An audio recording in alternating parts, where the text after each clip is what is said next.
Hello, hello, hello. Welcome back to another edition of Fan Talk, your favorite podcast by your favorite fan. That is me, Kyle Brenchley, aka K Brench, in the house here on this Wednesday. The weeks fly by so quick. If you don't stop and look around, you might miss it.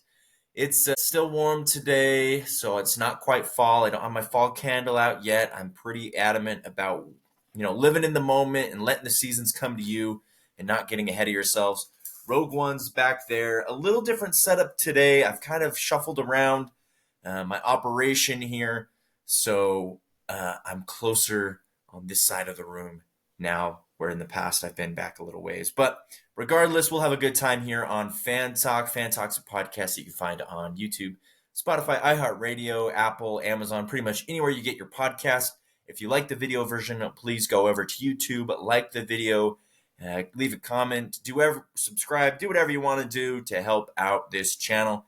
We have a good time here on Fan Talk, and we have some good things coming ahead here on Fan Talk as well. Let's start off with a little. Last week I talked about the show I was watching. This week I've been watching the old James Bond 007 films, like from the beginning, like the first ones with Sean Connery, like Dr. No, From Russia with Love. I just watched Goldfinger last night from the 60s. Those are really good films. And I know in today's lens you might look back and say that there are some things that kind of time or date those films, and maybe things that don't quite fly anymore. You know what I mean? If you know what I mean. But still, fantastic films. I recommend if you haven't seen it, and I think a lot of people my age, early to mid 20s, have not seen those films. They've seen the Daniel Craig ones, but they haven't seen the old Sean Connery, Roger Moore. Go check those ones out. They're a good time. So I've been watching those. I'm trying to watch those in order, trying to get back into it and figure out the timeline, and it's been fun. But let's talk about the Fan Talk Fast Talk.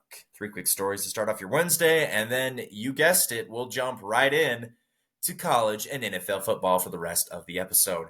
So, Paul Skeens, the rookie ace for the Pittsburgh Pirates, just set a record mark for rookie strikeouts for the Pittsburgh Pirates at 151. It's a franchise record for the rookie. He's only 22. He is 10-2, 10 wins, 2 losses to his name this season. His ERA is only 2.1, and he's had a phenomenal year. In my opinion, biased or unbiased, whatever you want to call it, I think he should win National League Rookie of the Year. He's done very well. He's just the 4th rookie ever to reach 150 strikeouts in 20 starts or less. So that's pretty impressive for him. Moving to the NFL, Deshaun Watson has another sexual assault allegation against him. This one from an incident in October of 2020. Now, in his contract, when he signed that record deal back in 2022, it said that he would not be suspended for any of those allegations, or his contract wouldn't be affected by any of those allegations during the 22 and 23 season. Now that it is 2024, that is off the table, and his future in Cleveland, and frankly, the rest of the NFL, is in question with more legal troubles coming his way and, frankly, poor performance to add on top of that. Sticking with the NFL, Tyreek Hill, Dolphins wide receiver, you may have heard this story, was pulled over Sunday morning before the game against the Jacksonville Jaguars, and he was cited for moving violations, traffic violations. And it didn't stop there. You've probably seen the body cam footage. If you haven't, you can find it anywhere. There was an altercation between him and the officers, and they eventually pulled him out, put him in handcuffs, stuck him on the ground. It wasn't pretty. It was. I wouldn't go as far to say it was George Floyd 2.0, but it had kind of a similar feel where, he was on the ground, he was in cuffs, and the police officers were holding him down. All of that for moving violations. He ended up playing the game. Tyreek Hill did. He actually scored an 80-yard touchdown, got me a lot of fantasy points. Shook it off. He's set to play tomorrow night against the Buffalo Bills as everything is normal, but definitely shaken. Definitely a crazy thing to happen before a game. One of the officers, is placed on administrative leave. We'll kind of track that story and see what happens moving forward. Okay, that was a Fan Talk Fast Talk. We got a lot of good games. Let's start in college football. If you're new to this podcast, welcome. For the next couple months, it will be very football heavy.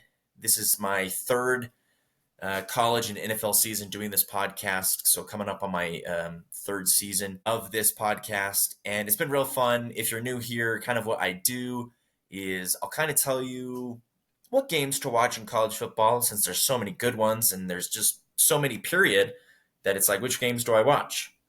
You can watch whatever games you want, but I'll recommend a couple. And then NFL, we'll talk about any headlines there. I make weekly picks. I actually have a group through ESPN called Pigskin Pick'em that I'll kind of show the leaderboards. We're just trying to compete, see who can get the most correct picks throughout the season. But college football first. Some good games this week. A few less games this week than the first two. We're starting. It's interesting. Once you get into week 3, 4, 5, then teams start to have buys. So it seems like a lot of teams have buys this week. But the first game you should be watching is a Friday night game, Friday the 13th. Uh, you got a Big 12 matchup, Arizona versus Kansas State. As you know, Arizona came over to the Big 12 conference this year. That game is Friday night. Arizona's ranked 20. Kansas State is ranked 14. Both teams look really good so far this year, 2-0. Of course, they played some cupcake teams. Kansas State had a scare at Tulane last week. But that should be a fun Friday night matchup. The first game of the Big 12 conference kicking off, Arizona, Kansas State. And if you're from Utah, this one's probably a little more catered to you. Number 12, Utah, goes up to Logan to face off against little brother, Utah State. It's a rivalry. They've played over 150 games in the history of the rivalry. They haven't played since 2015.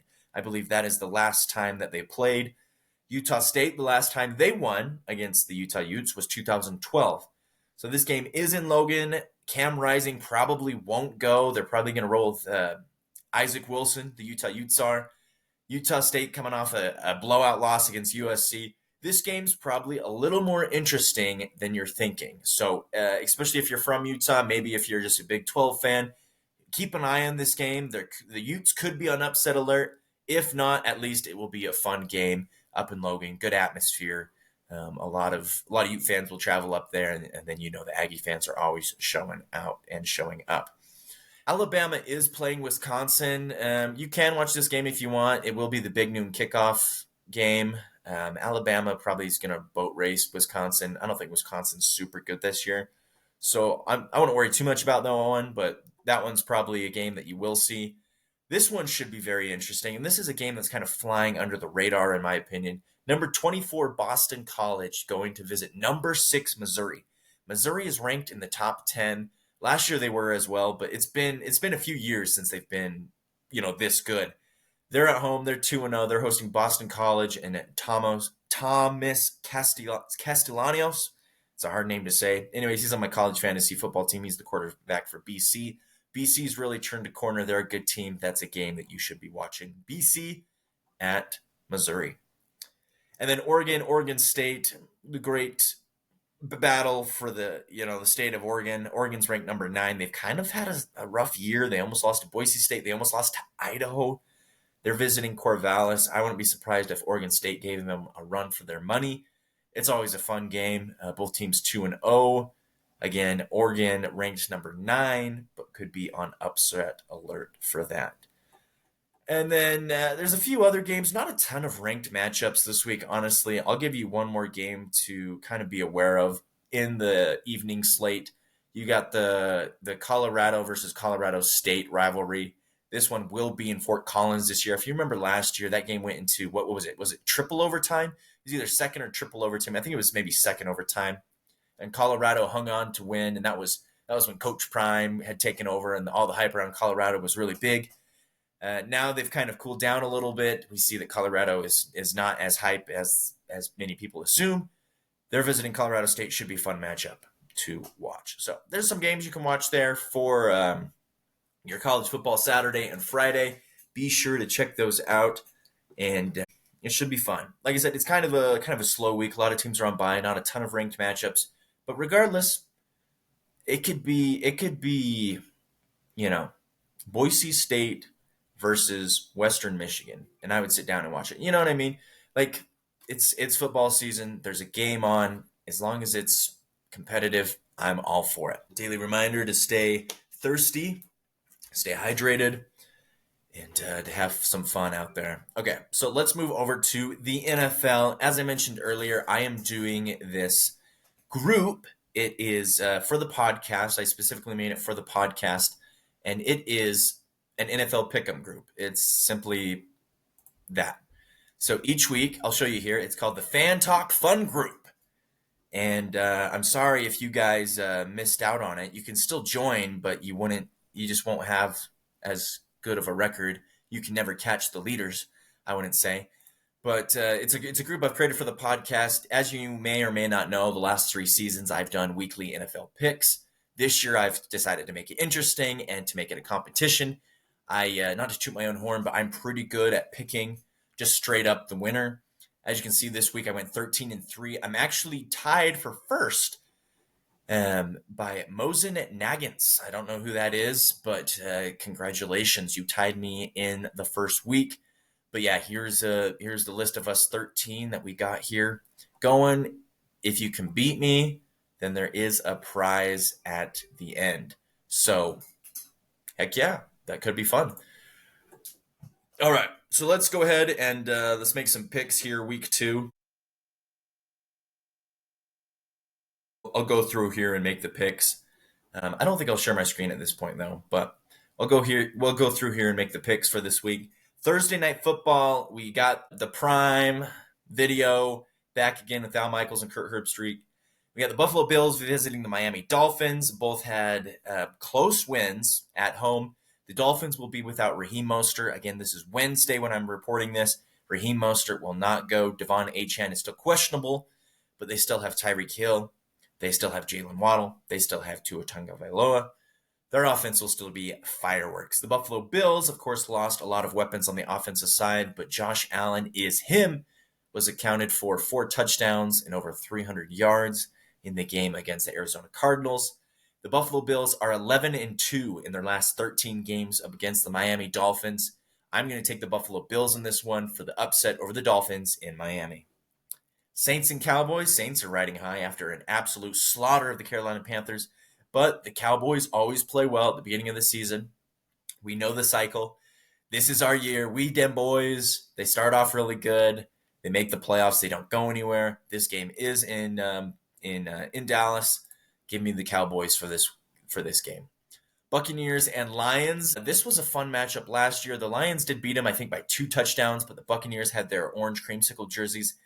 They probably won't do that again because this game is in Detroit. Detroit is a very good team this year. They played really well on Sunday Night Football. Goff had a couple of bad throws, a couple bad decisions, but other than that, their run game and their defense is scary. Give me the Lions. Colts and Packers. I would be inclined to pick the Packers in this one, but Jordan Love is going to miss 3 to 6 weeks. Malik Willis has yet to prove himself as a quarterback. Of course, he was the backup in Tennessee and now is the backup in Green Bay. Colts look like a really good team this year. They just lost to an even better team, Houston, last week. Give me the Colts in this one. Jets. Jets were my upset pick last year against the 49ers. Probably not very smart. Should have just gone with the 49ers. The Jets did not show up. Aaron Rodgers did not look very good. I will pick them in this one, though, because the Tennessee Titans, as long as Will Levis is their quarterback, they're not going to win a ton of games. He just doesn't make good decisions. Now, if they were to stick to the run, maybe that would be a different story. Their defense is pretty good, so look for this to be a low-scoring game by Aaron Rodgers to get his first win as a quarterback for the New York Jets. 49ers and Vikings. Now, this was a fun game last year. The Vikings upsetted the 49ers in Week 5. I think the Vikings were 1-4 at that point. The 49ers were undefeated.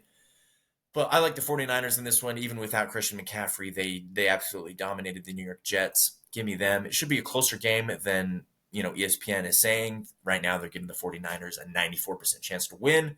I think it'd be a little closer, but I like the 49ers in this one. Redemption for not picking them in Week 1. Seahawks and Patriots. Now, the Patriots surprised us by beating the Cincinnati Bengals in Cincinnati, Week 1. Gerard Mayo gets his first win as coach of the Patriots, although I do like the Seahawks to win this one, even though it is in Foxborough. The Seahawks, a good team, not a great team. I look for them to go 2-0. Geno Smith, ride high. Giants are going to be very, very bad this year. Until Daniel Jones is no longer in a Giants uniform and they never wear those ugly, ugly uniforms that they did Week 1 ever again, they're not going to win many games. The Commanders, a so-so game against the Buccaneers week 1. This game will be at home. Give me Jaden Daniels' first win as a rookie quarterback against a very lowly Giants team. Chargers, wow, they're lucking out. They got the Raiders week 1, and then they got the Panthers week 2. I don't think this team, the Chargers team, won't be very good this year. They probably win 6 or 7 games in Jim Harbaugh's first year, but they're playing the Panthers, and the Panthers are just absolutely awful. Bryce Young looks like he doesn't know what he's doing out there. He looks scared. He doesn't look confident at all. It's going to be a long learning curve. Panthers probably only win 1 or 2 games this year. Give me the Chargers. Browns at Jags. Give me the Jags. The Browns, Deshaun Watson is not playing well right now. He has sexual assault allegations coming down the pipe again. And the defense can only do so much when the offense does absolutely nothing. The Jags almost beat the Dolphins in Miami, a tough game. Give me the Jags at home. Raiders and Ravens. Give me the Ravens in this one. The Raiders lost to a Chargers team that's in transition. They don't have a quarterback. Gardner Minshew it's Gardner Minshew. The guy looks like a clown, but he's awesome. I'd love to be friends with him if he's listening to this. Gardner, let's hang out. But give me the Ravens in this one. Rams and Cardinals. This will be my upset pick of the week. Give me the Cardinals at home in the desert. The Rams played very well last week. The Cardinals did too. I think this game will be very close. But give me the Cardinals in this one as my upset pick of the week.